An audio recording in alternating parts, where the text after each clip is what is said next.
11년 전인 2014년에 송파구, 인천 등에서 연쇄적으로 싱크홀 사고가 발생을 해서 국토부가 집안 치마 예방 대책을 수립하고 방금 전에 말씀하신 지하공간 통합지도 서비스 구축하기로 하셨었죠. 네. 예, 총 800억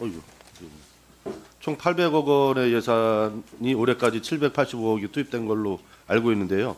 이게 현장에서 싱크홀 분석 기능이 없고 활용도가 낮아서 무용지물이다. 오늘자 모 언론 기사를 보면 실제 지자체 집안 치마 담당 공무원들을 취재를 했더니 그런 지도가 있는지도 몰랐다. 쓸모없는 지도라 활용하지 않는다. 이렇게 대부분이 답변을 했다는 거예요.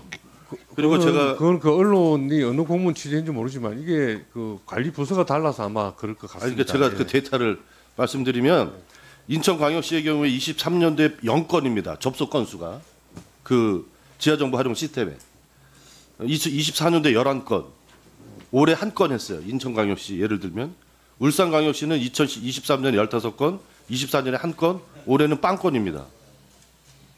이 데이터를 보세요. 실제로 일선에서 공무원들이 접속해서 활용을 하고 있지 않은 게 나타나요. 그래서 왜 이렇게 박하게 평가를 하고 있는지 이런 사실을 알고 계신지 이런 걸 좀 파악을 해주셨으면 좋겠고요. 예. 그다음에 PPT 좀 띄워주시겠습니까? 왜 그런가 봤더니 PPT를 보시면 말씀하신 대로 우리나라는 지하 시설물 7종, 지하 구조물 6종, 정보 세계 정보를 담고 있는데 전문가들은 그러니까 아까 장관님 말씀하신 대로 이제 목적이 달라 그랬던 것 같아요. 지금까지 이거를 구축한 목적은 지하 공사할 때 시설물이 있는지 없는지 알기 위해서 한 거지 싱크홀을 분석하기 위한 목적은 아니었던 것 같습니다. 근데 지금은 좀 바뀌어야 된다는 거죠. 그래서 전문가들은 싱크홀 예측에 굉장히 중요한 게 땅속 집안 치마 이력, 지하수 흐름 이런 게 중요한 정보인데 이게 없다 지금. 이걸 지적을 하고 있고 또 중요한 것은 이런 정보를 취합해서 언제 어느 지역에서 위험이 발생할지를 예측하고 미연의 사고를 방지하는 것인데 이런 분석 서비스 기능이 없다고 그래요. 저도 이 얘기 듣고 좀 놀랐거든요. 근데 옆에 보시면 미국이나 일본은 싱크홀 발생 사고에 대한 데이터베이스를 축적하고 있고 동공지도 정보 활용을 해서 확률적으로 위험 발생 가능성에 대한 정보를 제공하는 목적으로 구축이 돼 있단 말이죠. 그래서 지금까지 목적이 달랐던 것 같은데 이런 싱크홀 예방 방지 목적까지 넣어서 이 지도를 좀 개편하는데 시간이 좀 많이 걸립니까? 가능은 합니까? 뭐 하루아침에 될 일은 아닙니다. 지금 우리가 구축해 놓은 지하 정보 시스템도 연간 뭐 적지 않은 활용이 되고 있는데 사실 종이 도면 형태로 많이 좀 활용이 되고 있고요. 예, 그리고 거기다가 저런 자료를 추가하려 그러면 네. 상당한 기간에 두고 연차적으로 추구를 해놔. 지금 아직 예측이 안 되는 거예요. 저 정보의 목적을 물론 이제 지하 구조물을 잘 아는 것도 중요하지만 싱크홀 발생 가능성을 예측하는 이런 시스템까지 넣어서 재구축한다. 그러면 시간이 얼마나 소요될지 아직으로서는 예측하기가 좀 어려운 문제입니까? 아주 기술적인 문제이기 때문에 제가 뭐라고 이야기하기는 어렵습니다만 사실 지금 구축되어 있는 지도도 네. 10여 년에 걸쳐서 구축이 된 겁니다. 이게. 아 그러니까요. 예. 그거 좀 빨리 해주시면 좋을 것 같고. 어쨌든 뭐 최대한 활용해서 예. 아까 말씀드린 GPR 탐사 장비를 업그레이드하는 R&D를 지금 저희들이 하고 있거든요.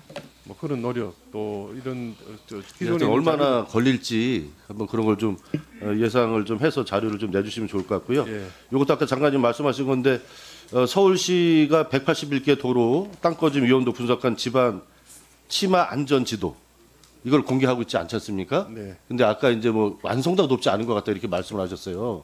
근데 국토부에서 현재 서울시가 가지고 있는 이 집안 치마 안전 지도의 수준이나 이런 것에 대해서 국토부는 들여다보고 분석을 한 자료는 있습니까? 없습니다. 예. 그냥 아까로 말씀하신 게 서울시가 자체 예산으로 자기들이 한 그러니까 아까 장관님 말씀하신 게 아니라 추측으로 그렇게 말씀하신 거예요? 서울시 완성도가 좀 떨어. 서울시 제가 개인적으로 그냥 단순히 추측한 것이 아니고 실무적으로 통화 내지는 소통하는 과정에서 서울시로부터 들은 내용을 제가 보고를 받았고 그 말씀을 지금 제가 전해드린 겁니다. 예. 그거를 국토부에서 자료를 요청해서 볼 수는 없습니까? 글쎄, 그거는 또 한번 확인해 보겠습니다. 예. 아니 좀 저는 상식으로 좀 이해가 안 되는데 어쨌든 자치단체잖아요 서울시가. 뭐 저희가 요청하면 안 줄 이유는 없을 거라고 생각합니다. 예. 그러니까 그 국토부가 지금까지 그거를 받아서 이게 완성도가 얼마나 되는지 다른 지자체도 확대 가능한지 이런 거를 안 하고 있다는 게 좀 이해가 안 간다는 거예요. 그렇게 야단치시면 뭐 제가 할 말이 없습니다. 아니 야단치는 게 아니라 저희도 예, 당연히 앞으로 그렇게 해야죠. 해야 되고 해야 없다고 되는데 하니까 좀 황당해가지고 말씀드리는 뭐 겁니다. 아까 누누이 말씀드렸지만 싱크홀이나 집안 치마에 대해서 통상적으로 그동안 해오던 관행과 제도가 지금 근본적으로 업그레이드 돼야 되고 더 중요하게 다뤄져야 된다고 생각합니다. 그런 정신에 입각해서 대책도 만들고 노력하겠습니다. 예, 저 PPT 하나 좀 더 띄워주시죠. 집안 치마 안전점검 절차를 좀 저희가 봤는데 저런 식으로 진행이 되더라고요. 그 지방자치단체가 요청을 하게 되면 국토안전관리원이 쭉 진행을 해요. 국토안전관리원 원장님 나와 계신가요? 예, 잠깐만 좀 앞으로 나와주시겠습니다.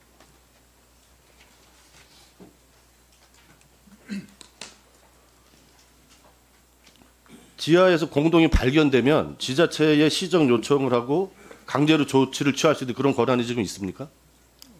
권고만 하게 돼 있고요. 아직 예. 강제 권한은 없습니다. 권고만 해요. 그럼 지자체가 수정을 하든 안 하든 아무 후속 조치를 못 취하는 겁니까? 저희가 계속 뭐 팔로우하면서 독촉은 하는데 네. 강제할 수 있는 그런 권한은 지금 저희가 갖고 있지는 않습니다. 그러니까 이게 저희가 보니까 점검 결과를 통보하고 끝이에요. 근데 상식적인 선에서 보면 점검 결과를 통보를 하면 사유별로 이행 시기를 강조를 해야 되고 이행 조치를 하지 않으면 어떤 처벌이 따르는지 이런 내용. 그다음에 조치 결과서를 접수하고 나서도 그 조치가 안전관련이 생각한 조치가 제대로 실행이 됐는지 안 됐는지 그에 따른 후속 대책들이 좀 있어야 되는 거 아닙니까? 예, 뭐 절차가 없어서 부분에 대해서 뭐 설명 좀 해주세요. 그 말씀하신 것처럼 먼저 그 지자체에서 의무적으로 좀 하도록 하는 게 필요한데 현재 있는 법이나 이런 지도자국으로는 저희가 그런 권한이 없기 때문에 그걸 좀 강제할 수 없는 그런 좀 한계가 있습니다. 그러니까 앞으로 어떻게 했을 거예요? 그래서 그냥 이 상태로 그냥 다시 겁니까? 저희는 지하안전법이나 이런 데 좀 그 개정이 돼 가지고요. 그 강제할 수 있는 권한이 좀 있었으면 좋겠다는 생각을 평소에 많이 하고 있습니다. 필요한 그런 강제 조치를 제안을 좀 해주세요. 그래서 저희도 국회에서 적극적으로 노력을 해서 정말 좀 만들어야 될 것 같습니다. 예. 예, 그렇게 하도록 하겠습니다. 예. 예, 수고하셨습니다. 윤정근 의원님하고 상의하셔서 법률안을 하나 개정안을 내시는 게 맞을 것 같아요. 예, 그렇게 하도록 하겠습니다. 필요한 개정안. 장관님 다시 말씀드리겠습니다.